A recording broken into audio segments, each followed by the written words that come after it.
है ना सिरोही जी। एक भी मनुवादी, मनु शब्द का अर्थ होता है, संस्कृत का शब्द है यह। मनु का अर्थ होता है मंत्र। श्री राम नाम में मान लीजिए मंत्र में 6 अक्षर हैं, षडाक्षर मनु। उपनिषदों में मनु शब्द का प्रयोग 2-4 बार हुआ है। मनु शब्द का अर्थ होता है मंत्र। अगर व्यक्ति विशेष के लिए मनु शब्द का प्रयोग हुआ हो तो उसका अर्थ होता है मंत्रार्थविद या मंत्रद्रष्टा। या अब जो जिनको हम मनु कहते हैं उन्होंने वेदों का तात्पर्य मनुस्मृति नामक ग्रंथ के माध्यम से, स्मृति विशेष नामक ग्रंथ के माध्यम से व्यक्त किया। शतपथ ब्राह्मण आदि का अनुशीलन करें, वहाँ वचन मिलता है मनु ने जो कुछ लिखा या कहा वो भेषज है, मौसदी है। अंग्रेज़ों की सबसे बड़ी कूटनीति यही कि उन्होंने जिसके आधार पर हमारा सर्वविद उत्कर्ष था उसी के प्रति अनास्था उत्पन्न कर दी। अब जो मैं संकेत करना चाहता हूँ, एक भी मनुवादी सक्रिय रूप से बच गया तो हम सबों में किसी की दाल नहीं गलेगी। विश्व स्तर पर यह मान्यता है। हृदय से व्यक्ति मनुवादी को इतना प्रबल समझते हैं। ध्यान दे रहे गोविंदानंद जी, इनके जीवन को हमने कहा कि वेदांत जी का पूरा महाभारत पढ़ रहे हैं तो धीरे से इनके जीवन में समष्टि की ओर गतिविधि हो, उसके लिए हमने बीज डाल दिया है। महाभारत पढ़िए, पढ़ते भी। हमने संकेत क्या किया, एक भी मनुवादी अगर सुरक्षित रहा, डट गया, पूरे विश्व की मान्यता है कि किसी का तंत्र या वाद नहीं चलेगा। उसमें इतना बल है, दर्शन विज्ञान व्यवहार तीनों दृष्टि से वो इतना बलवान सिद्धांत है, उसके सामने कोई टिक नहीं सकता। न कम्युनिज्म टिकेगा, न मुस्लिम तंत्र टिकेगा, न क्रिश्चियन तंत्र टिकेगा। मनुस्मृति के अनुपालन में जो भूल हुई, प्रमाद हुआ, उसी के देन कम्युनिस्ट हैं, उसी के देन मुस्लिम तंत्र है, उसी का देन क्रिश्चियन तंत्र है, भाजपा कांग्रेस सपा सब उसी के देन। हमने क्या संकेत किया, तो पूरे विश्व की इसका अभिमान नहीं समझिएगा, तथ्य समझिए। ये मैं जितेंद्र आदि को भी कहता हूँ, इनको भी कहता हूँ। वो पैनी दृष्टि से देखते हैं कि आजकल कोई मनवादी बचा है क्या बीज रूप में। अगर वो है तो उसका दमन हमारा कर्तव्य है। वो अगर पनप गया तो हमारी किसी की दाल नहीं गलेगी। उनकी दृष्टि जाती है पूरी पीठ पर। उड़ीसा सरकार की भी, केंद्रीय सरकार की भी, विश्व के अन्य तंत्र की भी।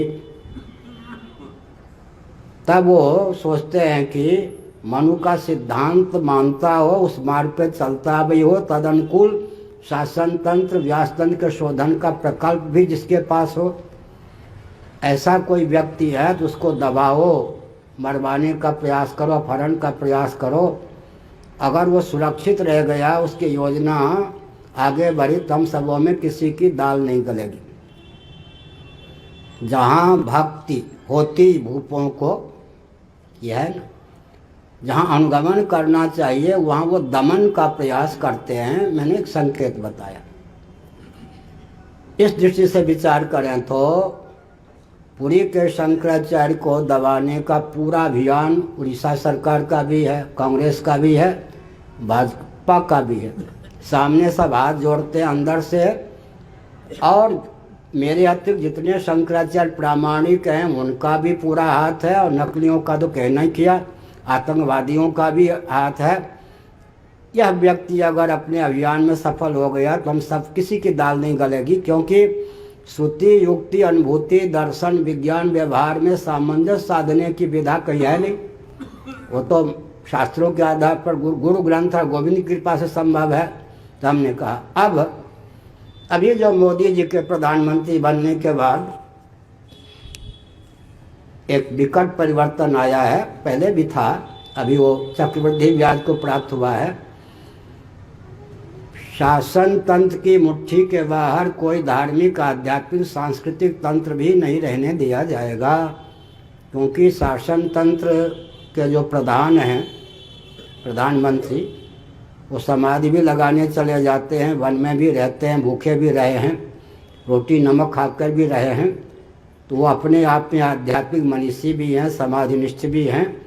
उनकी दृष्टि से कोई धर्म और ब्रह्म भी ओझल नहीं है, इसलिए किसी धर्माचार्य आदि की अपेक्षा नहीं है। अगर है तो वो उन भाजपा के कार्यकर्ता बनकर ये आदित्यनाथ योगी जी की तरह काम करें, आगे पीछे चलें, यही भाव है। तो एक भी सांस्कृतिक तंत्र, सामाजिक तंत्र, धार्मिक तंत्र, आध्यात्मिक तंत्र भारत में न रहे, सब के सब शासन तंत्र के अधीन दासानुदास बन के काम करें, यह एक विकल्प प्रकल्प चल रहा है। इसलिए गुरुगद्दी को नष्ट कर ही देना है। व्यासपीठ की स्वतंत्र कोई उपयोगिता नहीं है। यह एक मनोबल कांग्रेस में था, गांधी जी से प्रक्रिया चलाई गई अंग्रेजों के माध्यम से। मोदी जी के शासन में आने पर इस प्रक्रिया को चक्रवृद्धि ब्याज के समान चरम सीमा पर पहुंचा दिया गया, क्योंकि नेहरू जी मानते थे कि वो शीर्षासन करते हैं तो योगी हैं, अपने को योगी मानते थे, और ये तो हैं ही जो कुछ हैं।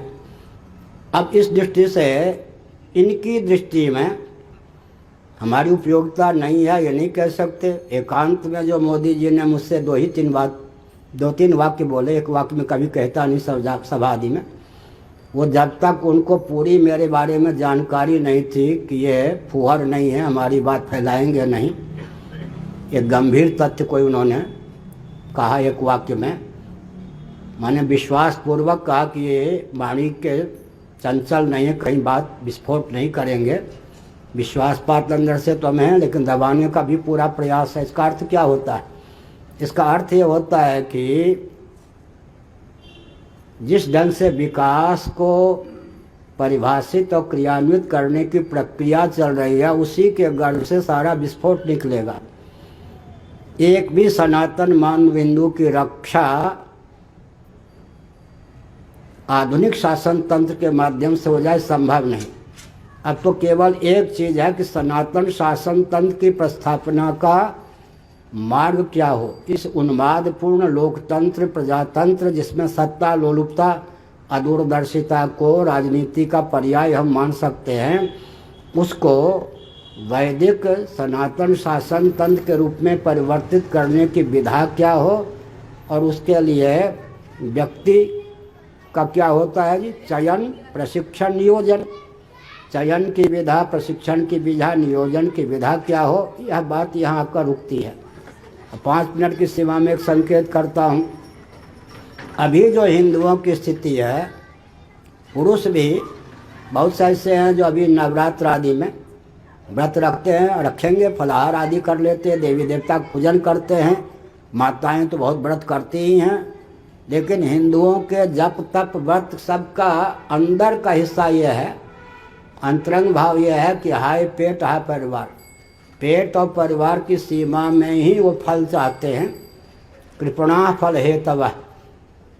तो राष्ट्र की रक्षा आदि, सनातन संस्कृति की रक्षा आदि उनके जीवन का लक्ष्य नहीं। बाबाओं में भी हाय धन हाय मान तक सीमा है, तो सब पेट और परिवार या सबको मिलाने हैं तो धन मान प्राण परिजन तक पूरा भारत का तप, हिंदुओं का जप तप सब सीमित। एक बाबा दूसरे से क्यों नहीं मिलता? एक सभा में योजनाबद्ध ढंग से मुझको 3 फीट नीचे बैठाया गया, और एक महात्मा को 3 फीट ऊपर बैठाया गया, और उसी क्षेत्र में जब दलाई लामा जी आए तो चरणों की धूल चाट करके वैदिक मंत्रों से उनका अभिषेक किया उसी बाबा ने।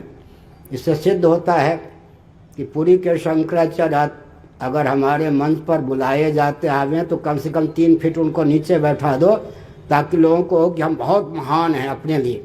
ये सब दम्भ बहुत है, बाबाओं में भी बहुत दम्भ है, उपद्रव भी बहुत है। लेकिन हमने एक संकेत किया। क्या संकेत किया?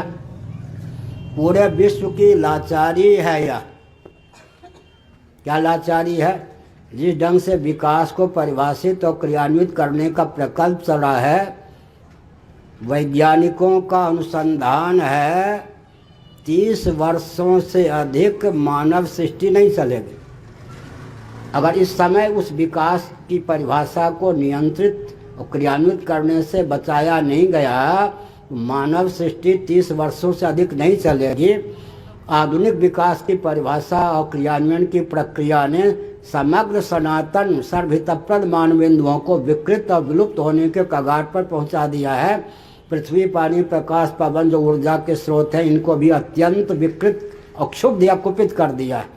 इसलिए हम लोग मुस्कुराते क्यों हैं मालूम है? एक दो वाक्य कहकर मैं वचन को विराम देता हूँ। अभी नेपाल से इंदिरा जी से संपर्क करके शैव बौद्ध आए हैं, उनके साथ बातचीत करनी है नेपाल की समस्या आदि को लेकर। कल भी बातचीत हुई थी, आज विस्तार पूर्वक होगी। तो मैंने एक संकेत किया, सबके पास लाचारी क्या है? मार्ग किसी को नहीं दिख रहा है। मार्ग है वो केवल गुरु ग्रंथ गोविंद का कृपा पात्र कोई होगा उसके पास। विश्वविद्यालय की पढ़ाई ऐसी नहीं है जिस ढंग से दर्शन शास्त्र आदि की विश्वविद्यालय में पढ़ाई होती है, उससे कोई वो वेदों का मार्ग निकाल सके, वो क्षमता नहीं। विश्वविद्यालय की पढ़ाई में तो कोई योग्य क्षमता ही नहीं है रोटी के अलावा कुछ। भारत की स्थिति यह है कि पेट और परिवार या हर व्यक्ति विद्यालय में बाजार का सौदा बनने के लिए भेजा जाता है। जहाँ मेधा शक्ति ही बाजार का सौदा बनने के लिए तैयार की जाए, और कोई शासन तंत्र ऐसा नहीं है जिसमें भारत की मेधा शक्ति, रक्षा शक्ति, वाणिज्य शक्ति, श्रम शक्ति के सदुपयोग की स्थिति हो। अब एक मैं गंभीर तथ्य बोलता हूँ। फल हमारे शास्त्रों के अनुसार चाहे और विधा मन कल्पित हो, कभी सफल नहीं हो सकता। क्या फल शास्त्र सम्मत चाहिए? सुख चाह मूढ़ न धर्मता। प्रोसेस मेथड विधा मन कल्पित हो, कभी सफलता नहीं मिल सकती। और विकल्प किसी अंश में सुरक्षा देता है, विकल्प भी कहीं काम दे देता है। जैसे कि कोई वंश परंपरा प्राप्त क्षत्रिय नहीं होते, लेकिन इंग्लैंड में वैकल्पिक राजवंश है। कोई वंश परंपरा प्राप्त ब्राह्मण नहीं होते, फिर भी पोप जी की गद्दी वैकल्पिक ब्राह्मण को लेकर चला रहे हैं, लेकिन ये भी धस होने वाले हैं। क्यों? दो खानदानी क्षत्रिय अयोध्या से गए थे, एक राम जी एक लक्ष्मण जी, सीता जी का अपहरण हो गया। बाकी सब बंदर भालू देवता के अवतार थे। वैकल्पिक क्षत्रियों ने खानदानी क्षत्रियों के मार्गदर्शन में युद्ध लड़ा।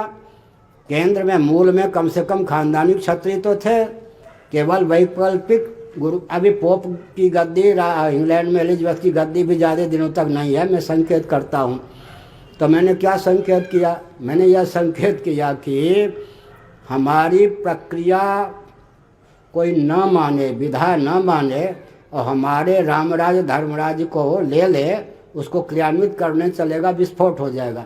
इसलिए पूरे विश्व की लाचारी है अब कि वो 7वें आसमान में हम लोगों को फेंक दिया जाए या 7वीं गुफा के अंदर डाल लिया जाए कि तुम्हारी कोई उपयोगिता नहीं। तो हम भी चुनौती देते हैं, विकास के नाम पर पूरे विश्व को एक तिल भर खिसका के दिखा दो तो हम मान जाएंगे हमारी उपयोगिता नहीं।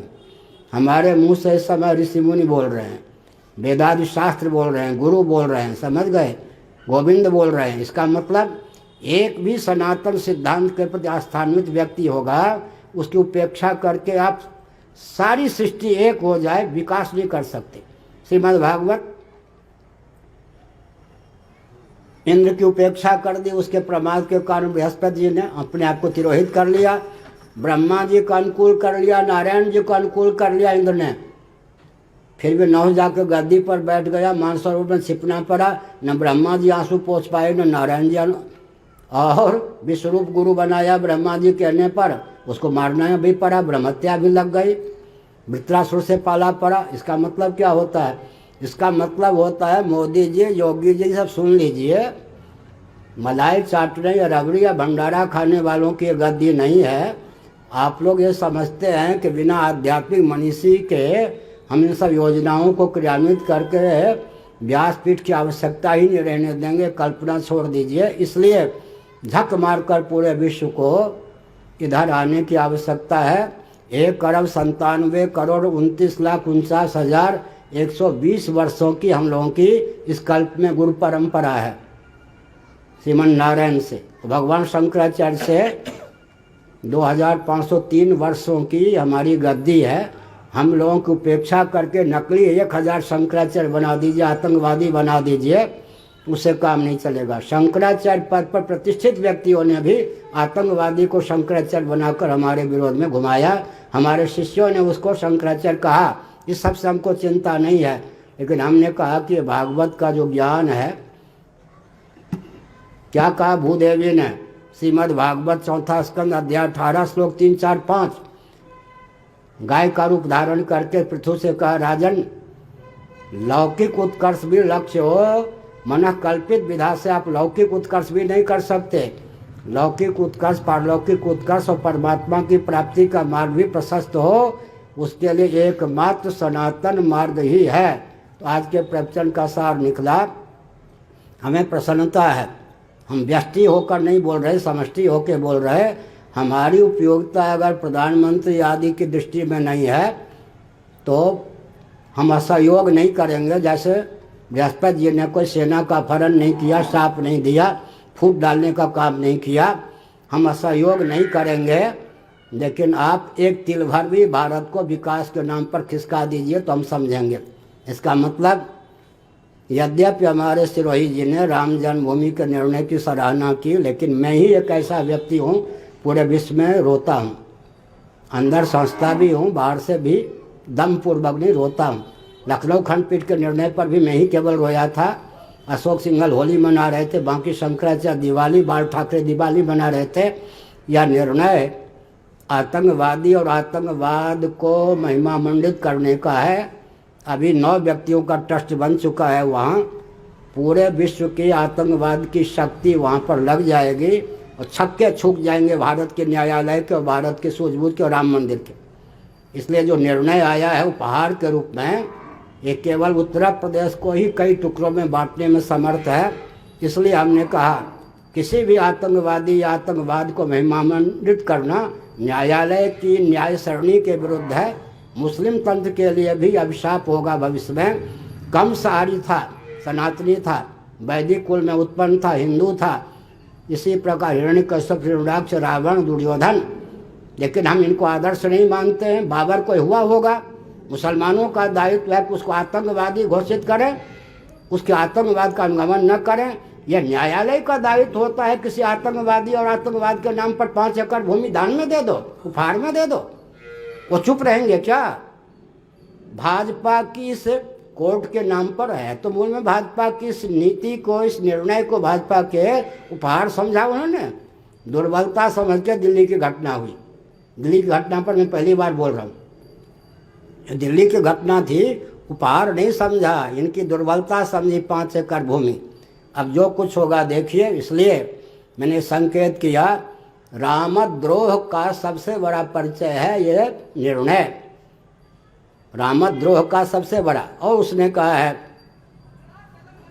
कौन है वो, राय, चंपत राय, पुजारी की नियुक्ति में जाति का ध्यान नहीं रखा जाएगा। इसका अर्थ होता है श्री अम्बेडकर महोदय, मैं लाड प्यार से बोलता हूँ, उनका पुजारी ब्राह्मण नियुक्त किया जाएगा, वहाँ पर कोई, इसका अर्थ होता है। तो राम जी के नाम पर, राम जी के सिद्धांत की तिलांजलि, राम जी के नाम पर, राम जी के सिद्धांत पर प्रहार। कोई धर्माचार्य बोल नहीं रहे। जितने ट्रस्टी बनाए गए हैं सबका मुख बंद है। एक भी नहीं कह रहा कि राम जी के नाम पर तुम रामद्रोह कर रहे हो। राम भक्ति है ये, कोई ये राम जी का अनुकूल निर्णय है क्या? इसलिए मैं कह रहा हूँ कि बहुत भयंकर परिस्थिति उत्पन्न की जा रही है। विकास के नाम पर जो परिभाषा क्रियान्वित की गई, गोभिर विप्रश्च वेदैश्च गंगा गाय इत्यादि जितने सनातन मान बिंदु थे सबको विकृत और विलुप्त होने के कगार पर पहुंचा दिया। अब एकता, सौहार्द, भाईचारे के नाम पर जो फिर स्वतंत्र भारत में, विभाजन के बाद के भारत में व्यूह रचना की जा रही है, उससे चप्पे चप्पे पर, गाल पर, छाती पर प्रहार होगा और भारत बिल्कुल दुर्गति को प्राप्त होगा इस निर्णय के फलस्वरूप। इसलिए राम जन्मभूमि को लेकर जो निर्णय प्राप्त हुआ है, केवल मुझे पर्याप्त कष्ट है। और मैं दिन रात सोच रहा हूँ इस पर पानी फेरा जाए तो कैसे फेरा जाए। मुस्लिम तंत्र को भी भविष्य में इतिहासकार क्या कहेंगे, आतंकवाद और आतंकवादी को महिमा मंडित करने वाला तंत्र। मुस्लिम तंत्र मेरे कहने पर भी नहीं चाहता। भारत का भविष्य बहुत भयंकर है, गृह युद्ध की पूरी संभावना है और करोड़ों व्यक्ति तो नहीं लाखों व्यक्तियों के मरने की भूमिका प्रस्तुत कर दी गई है न्यायालय के द्वारा। न्यायालय फिर सुनने समझने की स्थिति में नहीं है। मोदी जी योगी जी डंके की चोट से कहते हैं हमें जो निर्णय देना था न्यायालय के माध्यम से दे दिया। अब राम जी को नाम, कृष्ण जन्मभूमि अयोध्या जी को, ये काशी विश्वनाथ जी को लेकर तो हमारा मुंह बंद हो ही गया। हम तो बोल रहे माने उसी निर्णय की अगर पुनरावृत्ति हो गई तो हम तो कहीं के नहीं रहे। इसलिए भारत स्वतंत्र है यह ज्ञान ही मानो न्यायालय को नहीं है। विभाजन के बाद का भारत स्वतंत्र है। यहाँ भी चप्पे चप्पे पर हमारी छाती पर उपहार 5 एकड़ यहाँ दे दो 5 एकड़ यहाँ दे दो, तुम मालिक हो देश के। यही देशभक्ति है क्या?